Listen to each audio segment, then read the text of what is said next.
Muy buenos días, mis queridos hermanos, mis queridos amigos, bienvenidos. Hoy, la lección del jueves 27 de julio.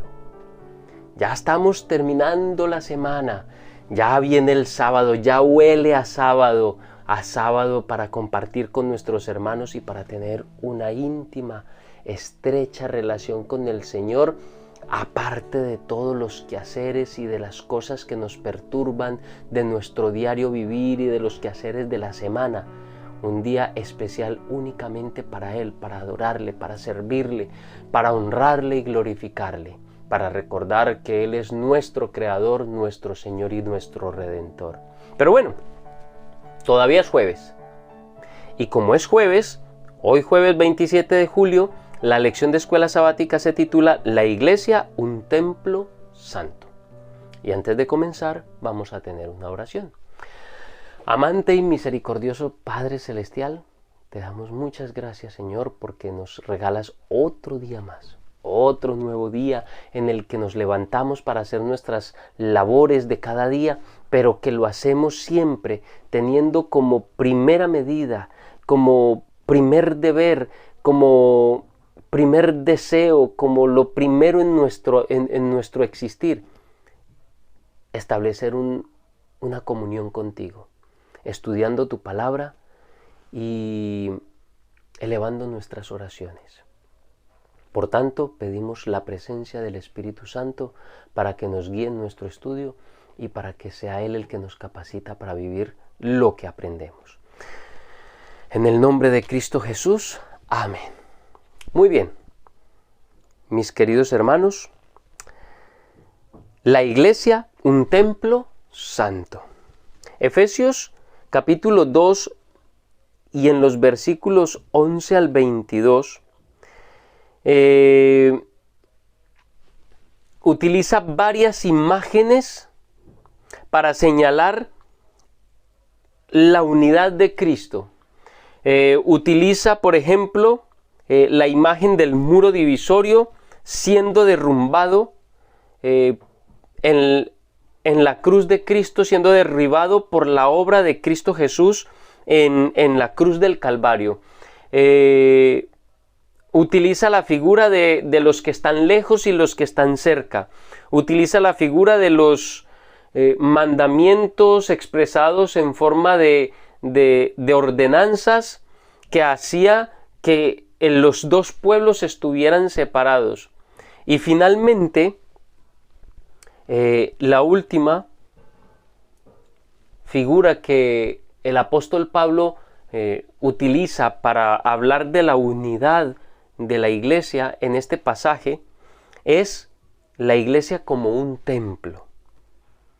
Dice a partir del versículo 19: Así que ya no sois extranjeros ni advenedizos, sino conciudadanos. Otra figura, ya no sois extranjeros ni advenedizos. El extranjero con el advenedizo, con el propio de la tierra. Esto es otra figura de la unidad. Ya no somos extranjeros, ahora todos somos de la misma casa. Sino que ya somos conciudadanos de los santos y miembros de la familia de Dios. Otra figura de unidad, ser parte de la familia de Dios. Y finalmente, versículos 20 al 22, edificados sobre el fundamento de los apóstoles y profetas, siendo la principal piedra del ángulo Jesucristo mismo, en quien todo el edificio bien coordinado va creciendo para ser un templo santo en el Señor, en quien vosotros también sois juntamente edificados para morada de Dios en el Espíritu. Esa última figura es maravillosa, nos muestra como parte de ese templo. Ya no somos simplemente adoradores dentro de un templo, ahora somos adoradores como templo en sí mismos. Ya no entramos a un templo para adorar a Dios, sino que somos edificados nosotros como un templo para honra y para gloria de Dios. Si repasamos Efesios en el capítulo 2, recordamos, por ejemplo, en los versículos del 1 al 10 nos enseñan que vivimos en solidaridad con Jesús, mientras que los versículos del 11 al 22 nos enseñan que vivimos en solidaridad con los demás. Es decir, los versículos del 1 al 10 nos muestra la relación restaurada de manera vertical con nuestro Dios, con nuestro Señor. Y los versículos del 11 al 22 nos muestra cómo nuestra relación es restaurada de manera horizontal, con nuestra familia, con los hermanos, con las personas, en todas nuestras relaciones interpersonales. Y específicamente, estos versículos hablan de la relación rota que había entre los judíos y los gentiles, como esa separación, Cristo mediante su muerte en la cruz, finalmente destruye esa separación y hace de los dos pueblos enemistados un solo pueblo para honra y gloria de su nombre. La muerte de Cristo Jesús tiene beneficios tanto verticales como horizontales. Mediante la cruz, Jesús derriba todo lo que pueda dividir a los creyentes, tanto con sus iguales, con sus congéneres, con sus prójimos, como con Dios. Mediante la cruz derriba todas esas cosas que nos separan, que nos dividen. Por ejemplo, a los gentiles con los judíos. También incluye el hecho de que podemos llegar a utilizar mal la palabra de Dios para generar división. Aquí, por ejemplo, en el ejemplo de Pablo es cómo se utilizó mal la ley de Moisés para levantar un muro entre los dos pueblos. Jesús también construye algo, un asombroso templo nuevo compuesto ¿por quiénes? Por tu presencia y por mi presencia. Por tu decisión de escoger a Cristo como tu Señor y tu Salvador, y por mi decisión de escoger al Señor como mi Salvador y mi Señor. Construye un templo asombroso constituido por creyentes, por ti y por mí. Los gentiles que en otro tiempo eran excluidos, ahora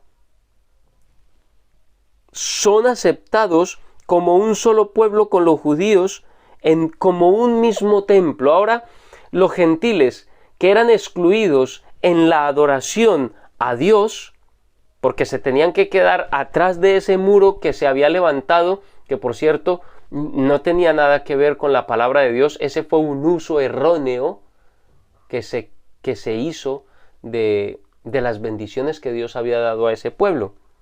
Pues ahora estos gentiles que antes habían sido separados de la adoración a Dios, ahora ellos mismos se convierten en un templo para honra y gloria de Dios. Así como tú y yo nos convertimos en un templo para honra y gloria de Dios, somos parte, somos un ladrillo más importante, pero un ladrillo en la construcción del templo. Un ladrillito que estaba haciendo falta y que ahora ha sido puesto allí. Una piedra más, si lo miramos en la perspectiva antigua de la construcción de los templos, que eran bloques de piedra enormes, entonces ahora vemos que somos importantes a la vista del Señor. Somos parte integral de su templo, de ese templo espiritual que ha levantado para honra y gloria de su nombre. Un templo santo en el Señor. Y tenemos el privilegio de vivir en solidaridad, tanto con Jesús como con nuestros hermanos y hermanas en Cristo Jesús. Dice los versículos 19 al 22, que por cierto estuvimos leyendo, mirando las figuras, y es que somos edificados, pero la principal piedra del ángulo es Cristo Jesús. Y el fundamento de ese edificio son los apóstoles. Es decir, Cristo, la principal piedra del ángulo. O sea, lo más importante, la base primaria y fundamental. Y luego, al lado de él, los apóstoles, como las primeras piedras de la fundación que son colocadas para edificar el templo. Y luego cada uno de nosotros poco a poco ha ido siendo colocado como una piedra viva para este templo espiritual en honra, gloria y alabanza de nuestro Padre Celestial. Es maravilloso cómo Dios nos trata a nosotros como sus hijos, pero también tiene figuras maravillosas. En Primera de Pedro, en el capítulo 2, en los versículos 4 al 8, dice: acercándonos a Él, piedra viva, desechada ciertamente por los hombres, mas para Dios escogida y preciosa. Vosotros también, como piedras vivas, sed edificados como casa espiritual y sacerdocio santo, para ofrecer sacrificios espirituales aceptables a Dios por medio de Jesucristo. Por lo cual también contiene la Escritura: he aquí, pongo en Sión la principal piedra del ángulo, escogida, preciosa, y el que creyere en él no será avergonzado. Para vosotros, pues, los que creéis en él es precioso, pero para los que no creen, la piedra que los edificadores desecharon ha venido a ser la cabeza del ángulo, y piedra de tropiezo y roca que hace caer, porque tropiezan en la palabra, siendo desobedientes, a lo cual fueron también destinados. Es una figura maravillosa, es una figura que nos hace realmente una parte importante, una herencia importante para Dios, como estudiábamos en las semanas anteriores. Somos una herencia para el Señor. Y esa herencia es ese templo en el que Él quiere habitar, ese templo en el que Él quiere recibir a sus hijos. Él quiere habitar en medio de sus hijos, en medio de su pueblo, pero siendo su pueblo mismo el templo. Él no quiere ya más habitar en templos de piedra, en templos construidos por manos de hombres. Él quiere habitar en ese templo que levantó Dios y no el hombre. Y estoy haciendo una aplicación espiritual de Hebreos. Hebreos habla de esta manera del templo celestial. Pero es que nosotros como templo tampoco hemos sido levantados por hombres. Este templo espiritual también ha sido levantado por la mano de Dios, no por la del hombre. Así que también podemos extrapolar eso que dice Pablo en Hebreos del templo que levantó Dios y no el hombre. Nosotros también espiritualmente somos ese templo que levantó Dios y no el hombre. Tú eres parte de ese templo y yo soy parte de ese templo. Pablo emplea esta metáfora de la iglesia como templo, como imagen que corona la conclusión plena como conclusión, una plena inclusión de los gentiles en la iglesia.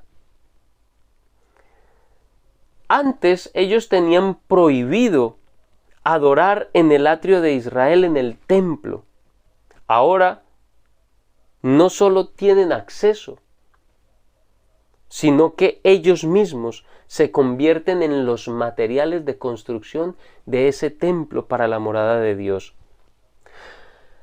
Los autores del Nuevo Testamento emplean la metáfora del templo para visualizar la santidad de la iglesia, el rol que Dios tiene en la fundación, en la cimentación de la iglesia y en la confraternidad y solidaridad que debe de haber entre Cristo y los creyentes y entre los mismos creyentes entre ellos mismos. La metáfora, esta metáfora del templo, se utiliza junto con un lenguaje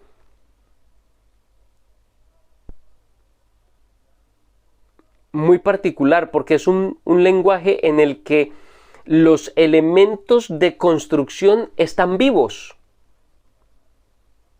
Es decir, utiliza un lenguaje biológico, pero también utiliza un lenguaje de proceso de construcción. en lugar de tener una imagen ahí estática, lo que los autores bíblicos del Nuevo Testamento están mostrando es una expresión dinámica del crecimiento de la iglesia, de la evolución de la iglesia mediante el poder del Espíritu Santo en Cristo Jesús. La iglesia puede reconocer su identidad como templo del Dios viviente. Somos el templo del Dios viviente. Mi querido hermano, mi querida hermana,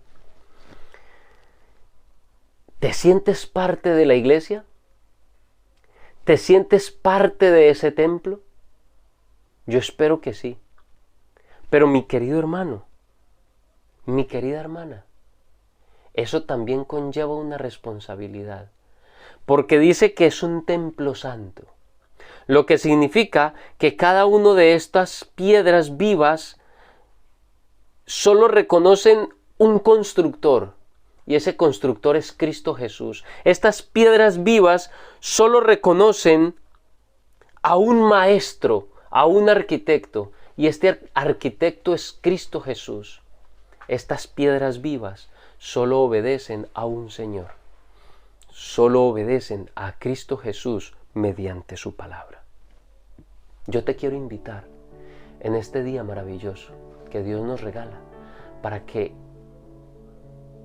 tú puedas ser edificado mediante el Espíritu Santo como una piedra viva en el templo del Señor.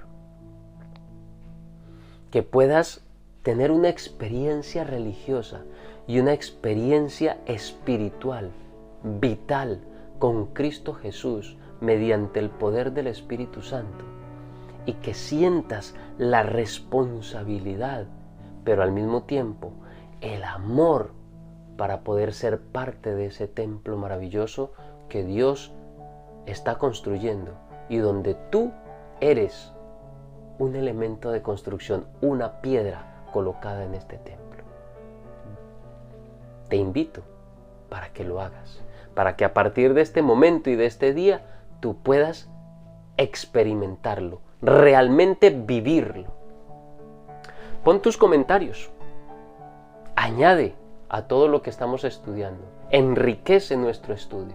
Pon tus comentarios y comparte el video con todos aquellos que quieran compartir la palabra de Dios con nosotros en este espacio que tenemos dedicado para ello. Que tengas un muy feliz día y que Dios te bendiga.